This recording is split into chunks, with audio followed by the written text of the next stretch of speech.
पुरजोर तालियों से स्वागत अभिनंदन नदीम फारूक सर, अंतर्राष्ट्रीय ख्याति प्राप्त शायर। कभी झूठे उसूलों की तरफदारी नहीं होती, किसी के सामने हमसे अदाकारी नहीं होती। अमीर ये शहर बिकने पर बहुत मजबूर करता है, मगर खुशबू मेरे गजलों की दरबारी नहीं होती। पुरजोर तालियों से स्वागत अभिनंदन। हम आमंत्रित करते हैं लोकप्रिय गीतकार व कवि जो अपनी मर्म स्पर्शी रचनाओं, विशेषकर राम गीतों के साथ आपके हृदय में उतर जाएंगे। आमंत्रण है तालियों के महोत्सव के साथ स्वागत श्री अमन अक्षर जी का। इसके बाद हम आमंत्रित करते हैं अपनी व्यंग रचनाओं और कविताओं के साथ, हास्य अभिनय के साथ साथ जाने माने कवि जो विभिन्न टीवी चैनलों के माध्यम से अपनी प्रस्तुति देते हैं। शब्दों के सच्चे जादूगर, अपनी रचनाओं से दर्शकों को मंत्रमुग्ध कर देने वाले श्री पार्थ नवीन जी, पुरजोर तालियों से स्वागत अभिनंदन।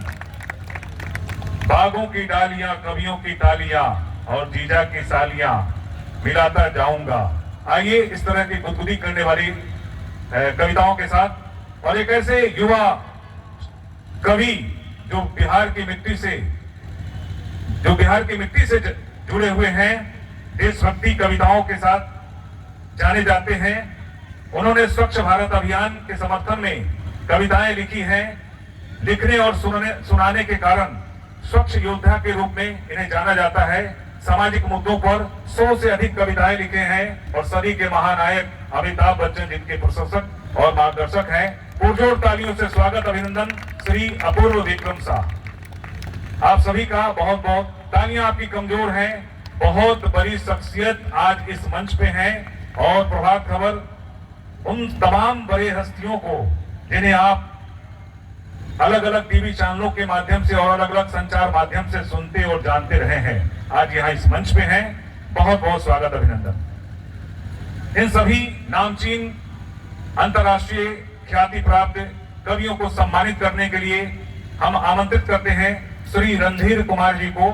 सबसे पहले आज के इस कवि सम्मेलन का जो संचालन करेंगे और अंतर्राष्ट्रीय ख्याति प्राप्त जिनका नाम Guinness book of world record में दर्ज है, नदीम फारूक सर का बुके देकर, पुष्प देकर इनका स्वागत अभिनंदन।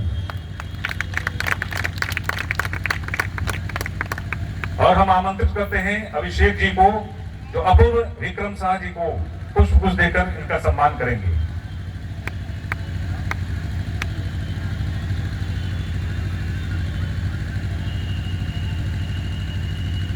इसके बाद हम आमंत्रित करते हैं प्रभाकर कुमार जी को,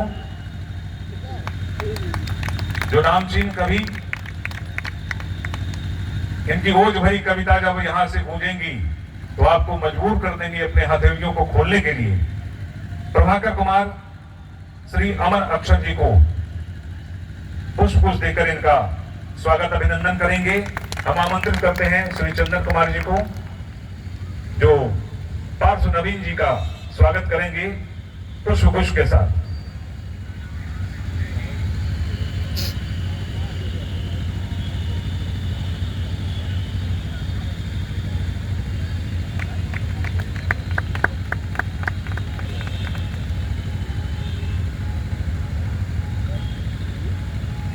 अब यहां से माइक उनके हवाले, जिन्हें आप सुनने के लिए आए हैं, जिन्हें राष्ट्रीय अंतर्राष्ट्रीय स्तर पे लोग सुनते हैं और आह्लादित होते हैं। मैं गोपाल फलक विदा लूंगा और माइक श्री नदीम फारूक सर को मैं आमंत्रित करता हूं। तालियों के महोत्सव के साथ इन सभी कवियों का बहुत बहुत स्वागत अभिनंदन, और माइक नदीम फारूक सर के पास।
बिहार के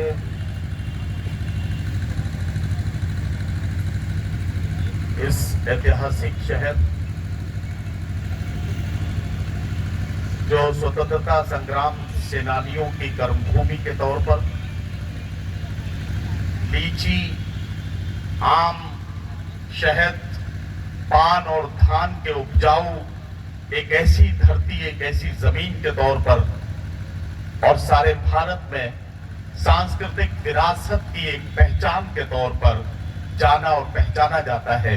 प्रभात खबर जो आपके प्रदेश का बहुत ही चहीता और बहुत ही हरदिल अजीज और जन जन का लोकप्रिय एक ऐसा समाचार पत्र जो अपने सच लिखने की जिद के तौर पर जाना और पहचाना जाता है, उसके इस बड़े समारोह में आप सबका हार्दिक अभिनंदन और स्वागत करते हुए आपको आदाब, सलाम और नमस्कार पेश करता हूं। इसे कबूल कीजिए। प्रभात खबर का आज ये इस श्रृंखला का ये तीसरा कार्यक्रम जो हम आज यहां मुजफ्फरपुर में कर रहे हैं। जाहिर है कि आज हमें अगले 1-2 घंटे में आपसे बहुत सारी बातें करनी है। मेरे सामने राजनीति से जुड़े हुए बड़े चेहरे, समाज सेवा के लिए आपके शहर की पहचान बनने वाले वो तमाम लोग जिन्होंने अपने अपने काम से एक ऐसी नुमाया कारकर्दगी और ऐसे खास काम किए हैं कि लोगों के दिलों में जगह बनाने में कामयाब हुए हैं, वो सब लोग। और इस कार्यक्रम को आयोजित करने में प्रभात खबर का साथ देने वाले वो तमाम स्पॉन्सर्स जिन्होंने प्रभात खबर परिवार को इस तरह से समर्थन देकर साथ दिया है कि आज ये साहित्यिक महफिल सजाने का खूबसूरत सा मौका कामयाबी के साथ पूरा हुआ है। इसके लिए मैं अपने तमाम आयोजकों का, तमाम स्पॉन्सर्स का भी शुक्रिया अदा करता हूं। बात यहां से शुरू करनी है कि अच्छा, मुझे जरा सा पहले ये बताएं, मैं थोड़ी सी बातचीत आपसे इसलिए कर रहा हूं, आप सारे लोग बहुत अहम हैं और जाहिर है कि मेरे सामने जितने लोग यहाँ बैठे हैं, मुझे लग रहा है कि यहाँ जिस तरह से कोई जाहिर है कि माथे पे तिलक लगा के बैठा है, किसी के सर पे दाढ़ी है, किसी के चेहरे पर दाढ़ी है, किसी के सर पर टोपी है, ये जो मिला जुला एक छोटा सा हिंदुस्तान मेरे सामने है। मैं चाहता हूं कि आपकी मौजूदगी का एहसास हम लोगों को भी हो जाए। जरा सा एक बार तालियों की गूंज में हमें बताइए कि आप उसी मोहब्बत के साथ हमें सुनने के लिए यहाँ आए हैं। आपका बहुत शुक्रिया। अब बात को शुरू करना है। मैं बात शुरू करना चाहता हूँ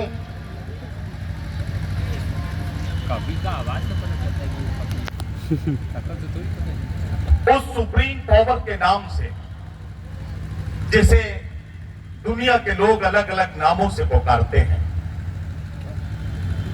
इंसान हो, चरण हो, परंद हो, पशु पक्षी हो या जंतु, पेड़ पौधे हो या जमीन व आसमान, इन सब को पैदा करने वाला एक क्रिएटर जिसे दुनिया के लोग अलग अलग नामों से पहचानते हैं। कोई उसे ईश्वर या भगवान कहता है, कोई उसे अल्लाह के नाम से पुकारता है, कोई उसे गॉड कहता है, अलग अलग नामों से उसे पुकारा जाता है। लेकिन हम सब इस बात को जानते हैं कि हम आस्था और अकीदतों वाले लोग इस बात को जानते और पहचानते हैं कि जब दिल से हम उसका नाम पुकारते हैं, किसी भी नाम से उसे पुकारा जाए, बात वहीं पहुंचती है जहां के लिए हमारे दिलों से निकलती है। तो क्यों ना बात को ऐसे शुरू किया जाए कि खुदावंदा, मैं तेरे नाम से आगाज करता हूं, तेरा बंदा हूं, तेरी रहमतों पर नाज करता हूं, फकत तेरी मदद और इस्ताअनत के भरोसे पर मुझे उड़ना नहीं आता मगर परवाज करता हूं। मुझे उड़ना नहीं आता मगर परवाज करता हूं। बात शुरू करनी है, लेकिन हमें यह भी मालूम है कि सारी दुनिया की हालत इस वक्त ऐसी है। पूरी दुनिया पर नजर डालिए तो आपको लगेगा कि बारूद के एक ढेर पर बैठी हुई दुनिया, बारूद के एक ढेर पर बैठी हुई दुनिया शोलों से हिफाजत का हुनर पूछ रही है। अगर आप इसका एहसास कर सकें तो आपको अंदाजा लगेगा कि देश की सीमाओं से बाहर देखें तो हर तरफ आपको जलते हुए शहर नजर आएंगे, बारूद के ढेर, धुएं के गुबार, गिरती हुई लाशें, चीखती हुई इंसानियत, यह हर तरफ आपको नजर आएगी। और इन सारे हालात को देखने और समझने के बाद हम ये कहना चाहते हैं कि आज प्रभात खबर के इस आयोजन से आइए आपके साथ मिलकर सारी दुनिया को ये बताया जाए कि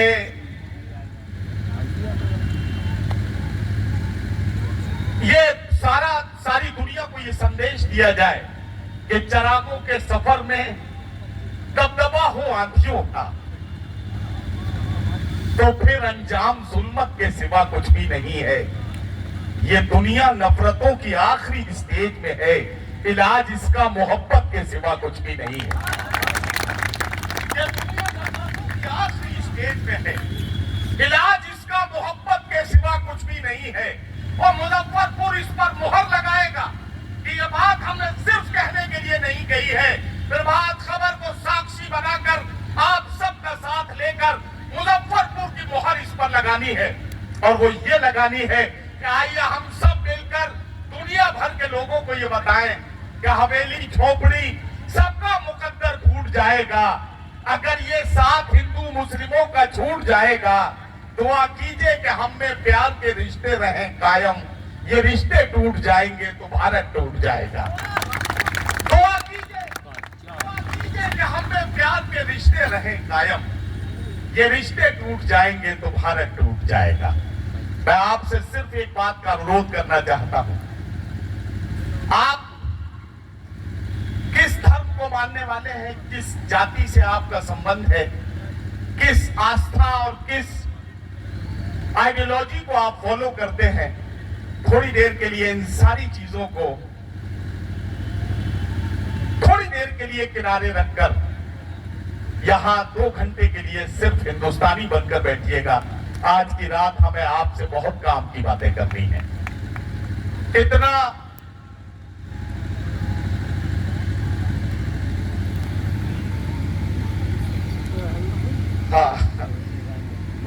अपूर्व विक्रम शाह से मैं पूछ रहा था कि प्रभात खबर की यहाँ के इस आयोजन के लिए जाहिर है कि अमरेंद्र जी, देवेंद्र जी और तमाम साथियों का जिक्र भी मुझे करना है, और उनके अलावा यहाँ के जो संपादक मंडल के तमाम जिम्मेदार लोग हैं उनका भी जिक्र करना है। जैसे ही नाम मेरे पास पहुंचेंगे मैं उन सब का जिक्र भी करूंगा। लेकिन एक बात आपसे कहना चाहता हूं, आइए कार्यक्रम को शुरू करें तो एक आखिरी बात कहकर मैं पहले शायर, पहले कवि से आपकी मुलाकात कराता हूं। खुदीराम बोस की कर्मभूमि मुजफ्फरपुर में मुझे ये कहने की इजाजत मिलनी चाहिए, मैं बड़े आदर और सम्मान के साथ आपकी इस क्रांतिकारी भूमि को सलाम करते हुए, सैल्यूट करते हुए ये कहना चाहता हूं कि रोशनी का कुछ न कुछ इम्कान होना चाहिए, बंद कमरे में भी रोशनदान होना चाहिए।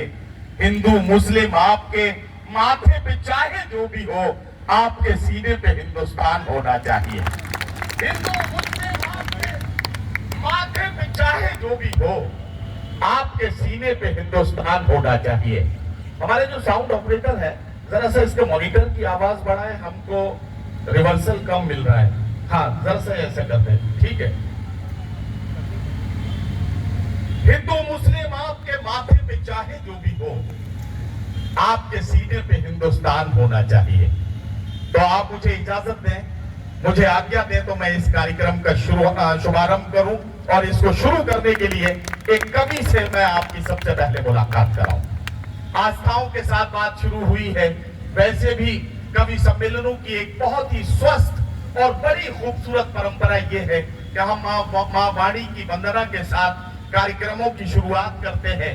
तो आइए क्यों ना एक ऐसे कवि को मैं यहाँ आमंत्रित करूं कि जो शुरू में माँ वाणी की वंदना की चंद पंक्तियां आपको सुनाए, उसके बाद श्रृंगार की कविताओं अपने मुक्तक और छंदों के माध्यम से आपके दिलों को गुदगुदाए, और आखिर में अपना वो ऐतिहासिक राम गीत सुनाकर आपको आस्थाओं के उस दरिया के पास लेकर जाए जहां से मोहब्बतों के नए नए संदेश और नए नए पैगाम सारी दुनिया को पहुंचते हैं। ये सारे काम करने के लिए मैं आवाज देने जा रहा हूं। पूरी दुनिया में मॉडल सिटी के नाम से इन दिनों मशहूर मध्य प्रदेश का वो शहर जिसे इंदौर के नाम से जाना जाता है, इंदौर से हमारे इस कवि सम्मेलन में एक मेहमान कवि के तौर पर हमारे बीच में हमारे छोटे भाई और इस कवि सम्मेलन के बहुत ही सफल हस्ताक्षर भाई अमन अक्षर को मैं आप सबकी जोरदार तालियों की गूंज में आमंत्रित कर रहा हूं। सबसे पहले अमन अक्षर से मुलाकात करें। एक गलतफहमी जरा सा दूर कर लीजिएगा। आमतौर पर लोग ये मानते हैं कि पहला कवि जो होता है वो सबसे कमजोर कवि होता है।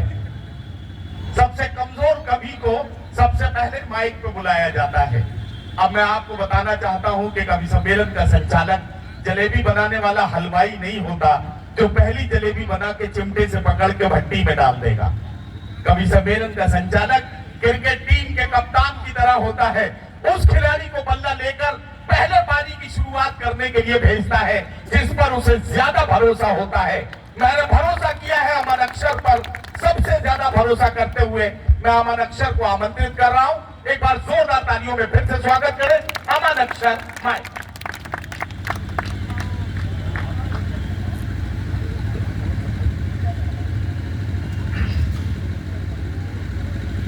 आप सभी को बहुत प्रणाम करता हूं। प्रभात खबर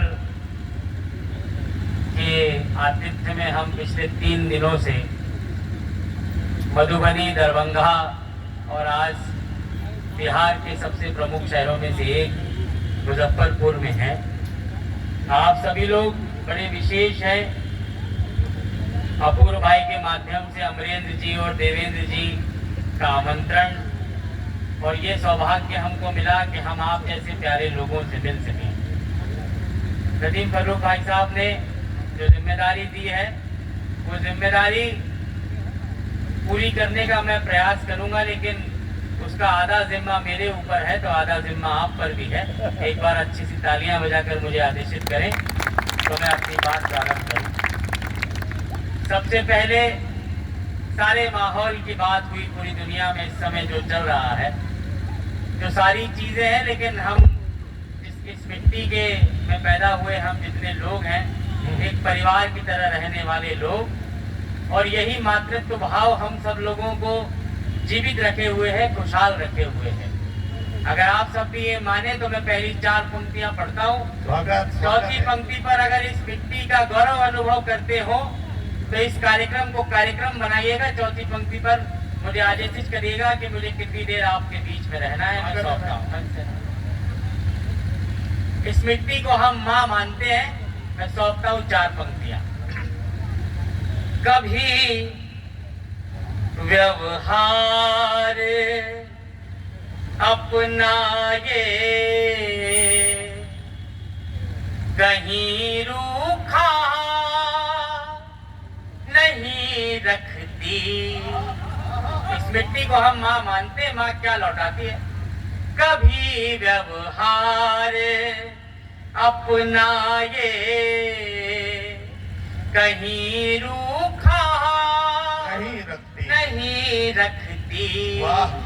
भले तन सूखता जाए, ये मन सूखा नहीं रखती। भले तन सूखता जाए, ये मन सूखा नहीं रखती। यहाँ दुनिया में कितने हैं जो रोटी छीनने वाले। यहाँ दुनिया में कितने हैं जो रोटी छीनने वाले। ये धरती माँ हमें लेकिन कभी भूखा नहीं। ये धरती हमें लेकिन कभी भूखा नहीं रखती। क्या कहना? माइक वाले भैया से निवेदन है कि खुला नहीं है, फट रही है आवाज, लेकिन ये थोड़ा जरा सा इसका वॉल्यूम बढ़ा दीजिए, कोई खास आपका और इको भी हो अलग तो से चार्ज कर नहीं लीजिए। लगेगा। थोड़ा सा वॉल्यूम इसका बढ़ा दें। और दूसरी बात यह कि अमन ने बड़ी मेहनत से ये मुक्तक पढ़ा, लेकिन एक बात मैंने देखी कि बहुत सारे लोग तो बिल्कुल ये इरादा करके घर से आए हैं कि कुछ भी हो जाए हम आज ताली नहीं बजाएंगे। मैं आपको बताना चाहता हूं कि चारों तरफ से कैमरे चल रहे हैं, अलग अलग तरह से कवि सम्मेलन की रिकॉर्डिंग हो रही है। ये कवि सम्मेलन का वीडियो दुनिया के बहुत सारे मुल्कों में, मुजफ्फरपुर के लोग जहां जहां हैं, या यूं कहिए कि भारत के लोग जहां जहां हैं, वहां वहां ये कवि सम्मेलन देखा और सुना जाएगा। जरा सोच के देखिए कि कोई दूसरे देश में बैठा हुआ इंसान जब इस कवि सम्मेलन को देखेगा और उसे लगेगा कि अमन अक्षर ने इतना अच्छा मुक्तक पढ़ा था और आप तब भी खामोश थे, तो उसे आपकी समझदारी पर शक होना लगेगा। इसलिए इसका ख्याल रखिए, इस चक्कर में बिल्कुल ना रहिए कि शायरी समझ के दाद देनी है। समझ में आए तो तालियां बजाइए, और समझ में ना आए तो और ज्यादा तालियां बजाइए, ताकि लोग समझे कि जो किसी की समझ में नहीं आई वो बात इसकी समझ में आ गई। नहीं, बहुत प्रणाम आप लोगों को। मैं अगली 4 पंक्तियां सौंपता हूँ क्या क्या कि आज की शाम जो मेरे पास सबसे संवेदनशील 4 पंक्तियां होगी, अखबार का कार्यक्रम है। मेरे जीवन की एक घटना है 3 वर्ष पहले की। अग्रिम पंक्ति में बड़े लोग बैठे हैं। मेरे जीवन में एक रेल यात्रा घटी, क्योंकि हमारे हर दूसरे दिन शायद हम किसी यात्रा में होते हैं। मैं दिल्ली से भोपाल एक बार लौट रहा था अपने घर, तो मेरी सीट के सामने एक बुजुर्ग बैठे थे जिन्होंने चश्मा लगा के रखा था, और उनके चश्मे की एक क्लिप, एक डंडी टूटी हुई थी। उन्होंने धागे से जैसे तैसे वो चश्मा संभाल के रखा था और बड़ा संघर्ष किया चश्मे के साथ। जब भी कुछ काम करते वो चश्मा गिर जाता था। बड़ा परेशान देखा मैंने उन्हें। वहीं से मैं 4 पंक्ति निकाल के लाया हूँ, और जो शिकायत शायद थोड़ी बहुत तालियों की रह गई हो, जो भैया ने शिकायत आपसे की, जो थोड़ी बहुत शायद मुझे रह गई हो, अगर ये 4 पंक्तियां अगर लगे कि कोई बात कही है तो मुझे चौथी पंक्ति पर भरपूर आशीर्वाद मुझे दीजिएगा। मैं सौंपता हूँ। स्वागत ये स्वागत। घटना याद रखिए उन बुजुर्ग की, और मैंने अपनी पीढ़ी से जो शिकायत की मैं आपके चरणों में रखता हूँ। जी भाई स्वागत। अलग होते हुए कोई अलग इतना नहीं दिखता। वाह वाह वाह वाह वाह। अलग होते हुए कोई अलग इतना नहीं अलग दिखता। इतना नहीं दिखता, वाह। मगर ऊंचाइयों से नींव का हिस्सा नहीं दिखता। वाह, वाह। मगर ऊंचाइयों से नींव का हिस्सा नहीं दिखता। उन्हीं आँखों को चश्मे की कहीं ज्यादा जरूरत है। उन्हीं आँखों को चश्मे की कहीं ज्यादा जरूरत है, जिन्हें माँ बाप का टूटा हुआ चश्मा, अरे वाह वाह वाह वाह वाह वाह। जिन्हें माँ बाप का टूटा हुआ चश्मा नहीं दिखता। हुआ चश्मा नहीं दिखता। वाह वाह वाह। नौजवान पीढ़ी की उपस्थिति है, बहुत अच्छे से आपने सुना। मैं एक कदम और आगे बढ़ाता हूँ। जी जब हम लोग जिस उम्र में प्रेम में पढ़ते हैं, एक साथ कई संघर्ष साथ में चलते हैं, पढ़ाई का, प्रेम का, परिवार का, पैसों का, सारी स्थितियां एक साथ हमारे जीवन में आती है, और किसी एक व्यक्ति के लिए हम अपने आधार को भूल जाते हैं, अपने माँ बाप तक को भूल जाते हैं। मैं मोहब्बत की कड़वी सच्चाई 4 पंक्तियों में रखता हूँ। अगर नई बात लगे तो मुझे यही समर्थन दीजिएगा। मैं सौंपता हूँ। मोहब्बत ने यहाँ अक्सर यही अंजाम पाया है। वाह वाह वाह वाह वाह। कमाया मोल मिट्टी का, मगर सोना गवाया है। कमाया मोल मिट्टी का, मगर सोना गवाया है। सोना गवाया है। वाह। किसी के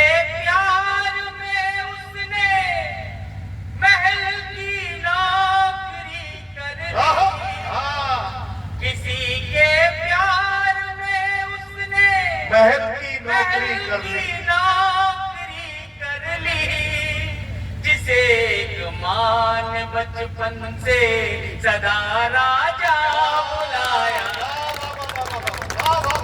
जिसे माँ ने बचपन से सदा राजा बुलाया है।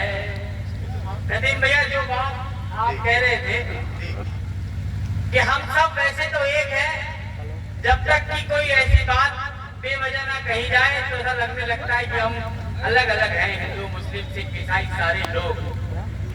मैं पढ़ता नहीं हूँ मंचों से, लेकिन मैं 4 पंक्तियां पढ़ता हूँ कि एक ही चीज से परेशानी होती है, वो हमारे लोकतंत्र द्वारा मिली हुई हमको सबसे बड़ी शक्ति भी है और उसे हमारी सबसे बड़ी व्यवस्था भी बनाया जाता है। मैं 4 पंक्ति सौंपता हूँ, अगर पहुंचे तो मुझे बताइए। स्वागत। राजनीति ने क्या किया हमारे साथ? स्वागत है भाई। किसी को राह के पत्थर से ज्यादा कुछ नहीं माना, वाह वाह वाह। अलग रंगों भरे बैनर से ज्यादा कुछ नहीं माना, वाह वाह वाह। वो जिनके नाम पर आपस में लड़ते वो मेरे भाई, वो जिनके नाम पर आपस में लड़ते वो मेरे भाई, वाह वाह वाह। उन्होंने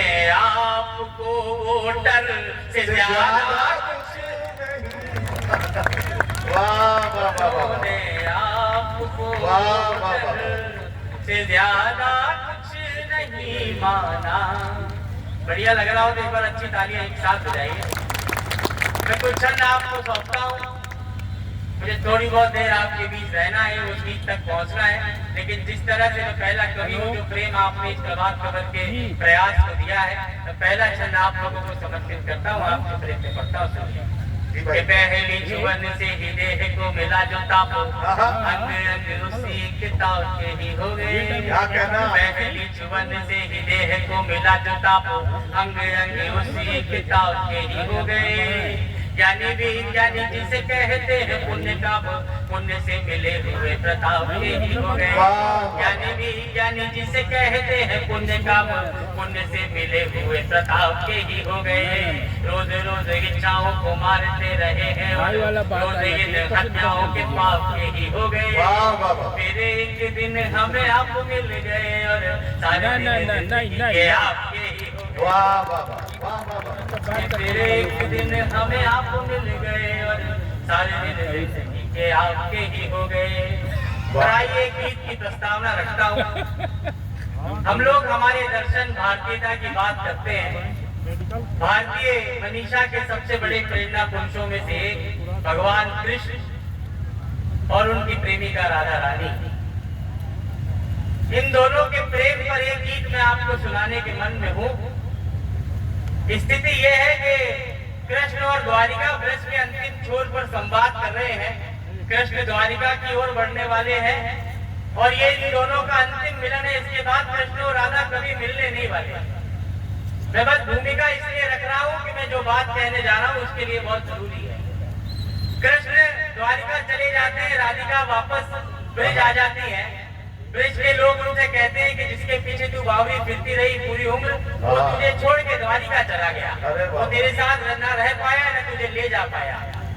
तो अगर उस समय के लोग सोचते होंगे तो वो राधा रानी को प्रेम में हारा हुआ बताते होंगे, लेकिन राधा रानी की जीत क्या है आज के समय में। मैं मेरे भाई जुबैर अली ताबिज के 2 शेर आपको सुनाता हूँ और गीत की भूमिका रखता हूँ। कि बंसी सब सुर त्यागे है, एक ही धुन में बाजे है, हाल ना पूछो मोहन का, सब कुछ राधे राधे। ये जो राधा नाम की जीत है, यही इस गीत की भूमिका है। पूरे आनंद के साथ, समर्थन के साथ सुनेंगे तो आनंद बढ़ेगा। मैं सौंपता हूँ, सुनिए। क्या कहना?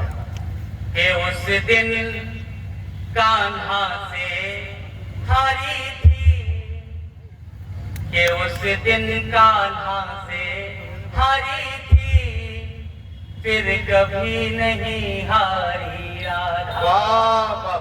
कि उस दिन कान्हा से हारी थी, फिर कभी नहीं हारी राधा। कि अब कान्हा नाम के कान्हा है, बाकी सारी राधा राधा राधा राधा राधा राधा राधा राधा। अमन भैया, जरा सा मैं आपको रोक रहा हूँ, एक बात मुझे कहनी है। असल में बहुत सारे लोग अभी भी देखिए, कुछ लोग तो आनंद में अब आ गए हैं और पूरी तरह से जुड़ गए हैं, तालियां बजा के आनंद लेते हुए गीत के साथ साथ चल रहे हैं। कुछ लोग अभी भी जरा सा झिझक रहे हैं कि यार ताली बजाऊंगा तो पड़ोसी देखेगा, क्या कहेगा कि यार ये गीत पे ताली बजा रहे थे। मैं बताना चाहता हूँ, ताली बजाने के लिए कोई बड़ी रॉकेट साइंस नहीं है, आपको कुछ बहुत ज्यादा इस पे विचार नहीं करना है।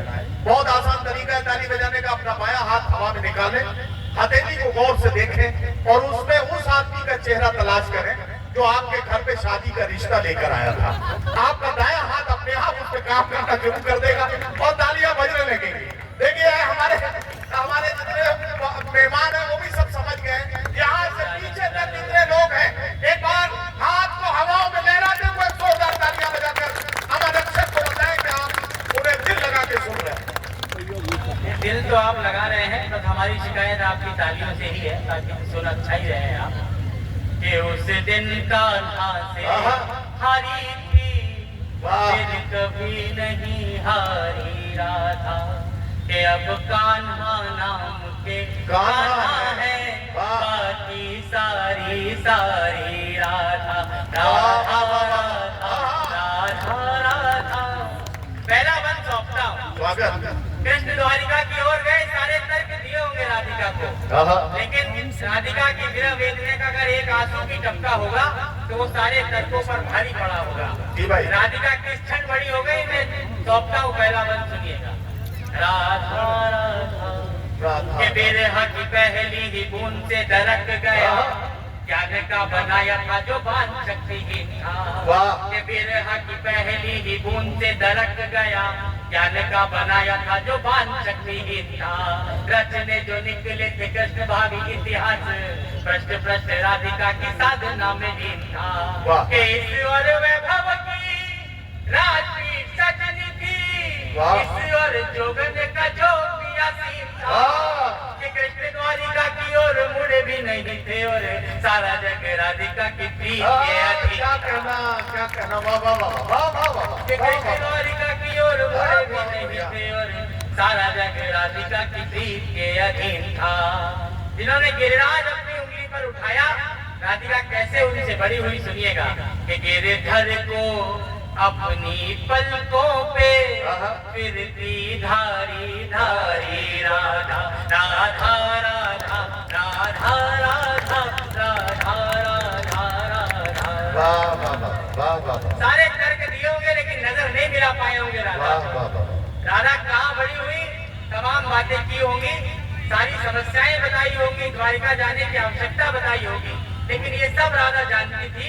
कृष्ण क्या नहीं जानते थे, मैं सौंपता हूँ। कृष्ण सब जानते थे, राधिका के सामने थे, नयन मिला के कुछ बोल नहीं पाए थे। कृष्ण सब जानते थे, राधिका के सामने थे, नयन मिला के कुछ बोल नहीं पाए थे। जानते थे विरह की वेदना का मोल, किंतु किसी तर्क वेदना को मोल नहीं पाए थे। कि धर्म कर्म का विधान बाजते रहे निदान, प्रिया का वचन पत्र खोल नहीं पाए थे। कि तीन लोगों का तो भार राधिका भी जानती थी, हृदय का भार कृष्ण तोल नहीं पाए। कि तीन लोगों का तो भार राधिका भी जानती थी, हृदय का भार कृष्ण तोल नहीं पाए थे। कि कान्हा में कान्हा बदले थे, मुझे बताइएगा। कि कान्हा में कान्हा बदले थे, राधा में जारी है राधा राधा राधा राधा राधा राधा राधा राधा। और भक्ति कैसे बड़ी होती है प्रेम में। सारे स्वप्न धरे के धरे रह गए और दोनों उस समय अलग हो गए, लेकिन भक्ति कैसे जीती सुनिएगा। दिन रात स्वप्न जो मिलन के सजा रहे थे, बटवे बिछोह का सजाते लगने लगे। दिन रात स्वप्न जो मिलन के सजा रहे थे, बटवे बिछोह का सजाते लगने लगे। राधिका से कृष्ण करते जो युग पल युग दोनों को मिलाते लगने लगे कि प्रेम ऐसा पाकर भी कृष्ण दूर जाकर भी प्रीत डोर राधा से बनाते लगने लगे कि राधा ने भी ऐसे खोले द्वार मन मंदिर के जाते हुए कृष्ण भी आते लगे। राधा ने भी ऐसे खोले द्वार मन मंदिर जाते हुए कृष्ण भी आते लगने लगे कि राधा पे कान्हा वारे हैं, कान्हा पे है वारी राधा, राधा राधा राधा राधा राधा राधा राधा। वाह वाह, चलिए बहुत बहुत धन्यवाद। एक बार अच्छी तालियां बजाइए आप लोगों को। ये काम वैसे मेरे इससे नहीं आता है कि शुरुआत की चहल पहल भी मैं अपने सिर लूं, ये मेहनत का काम स्वार्थ जमीन दिया बहुत अच्छे, लेकिन आज मेरी ट्रेन है इसलिए मुझे इस समय खड़ा होना पड़ा। मैं आपको उस गीत की कुछ पंक्तियां सुना देता हूँ, शायद जिसके कारण इस बड़े मंच पर नदीम फर्रुख भाई साहब के साथ हम जैसे युवा कवि भी हैं जो कुछ वर्षों से कवि सम्मेलनों में हैं। मैं आपको अपना राम गीत सौंपना चाहता हूँ। स्वागत है भाई, एक बार अपनी तालियां बजाकर मुझे आदेश सौंपता हूँ। यहाँ पर कुछ लोगों ने किसी भी माध्यम से मेरा राम गीत सुनाओ तो मुझे एक बार बताएं। मेरा राम गीत कुछ लोगों तक पहुँचा है, एक दो लोगों तक पहुँचा है, मैं सौंपता। सुनिए कि सारा जग है प्रेरणा। आपकी जितनी तालियां मिलेगी उतनी देर ये गीत चलेगा, नहीं तो दो बंद करके बैठ जाऊंगा। कि सारा जग है प्रेरणा, प्रभाव सिर्फ राम है। सारा जग है प्रेरणा, प्रभाव सिर्फ राम है। भाव सूचियां बहुत है, भाव सिर्फ राम है। बहुत है, भाव सिर्फ राम है। एक तरफ भगवान राम के सामने राज सिंहासन और एक तरफ माता कैकेयी के वचनों में बना वनवास। चार पंक्तियां सौंपता हूं। स्वागत कामनाएं त्याग पुण्य काम की तलाश में, राजपाट त्याग पुण्य काम की तलाश में, तीर्थ खुद भटक रहे धाम की तलाश में, तीर्थ खुद भटक रहे थे धाम की तलाश में। ना तो दाम ना किसी नाम की तलाश में, राम बन गए थे अपने राम की बन गए थे अपने राम की तलाश में। आप में ही आपका माता कैकेयी का नाम आया। सुनने और टेलीविजन पर देखने में वो इस कथा की खलनायिका लगती हैं, लेकिन उस कुतर्क के सामने मैं चार पंक्तियों का तर्क रख के माता कैकेयी के व्यक्तित्व को बड़ा करने का प्रयास करता हूँ। तो तर्क सही लगे तो मुझे समर्थन कीजिए। स्वागत कि कितनी ही पहेलियों को वही विराम मिल गए। राम बन जाएंगे नहीं जाएंगे। कितनी ही पहेलियों को वही विराम मिल गए। मोह के प्रपंच को वचन के नाम मिल गए। हाथ राम की 100 प्रणाम मिल गए। कैकेयी की कामना से जग को राम मिल गए। जग को राम मिल गए। और इस गीत का समापन राम की धरती पर आने का सबसे बड़ा उद्देश्य, राम रावण को मारने नहीं आए थे। इतना छोटा उद्देश्य होता तो जामवंत, बाली और लक्ष्मण जी कोई भी रावण को मार सकता था। मुझे इसमें अभी तक वो इसमें नहीं मिला इस पूरे काव्य पाठ के दौरान, जिसके लिए मैं जाना चाहता हूँ। लेकिन अगर ये मेरा तर्क सही लगे कि रावण राम किस बड़े उद्देश्य के लिए धरती पर आए तो मुझे विदाई की तालियां दीजिएगा इन 4 पंक्तियों के साथ। मैं सौंपता हूँ, सुनिएगा। नयन तकते जो रास्ता वहाँ आना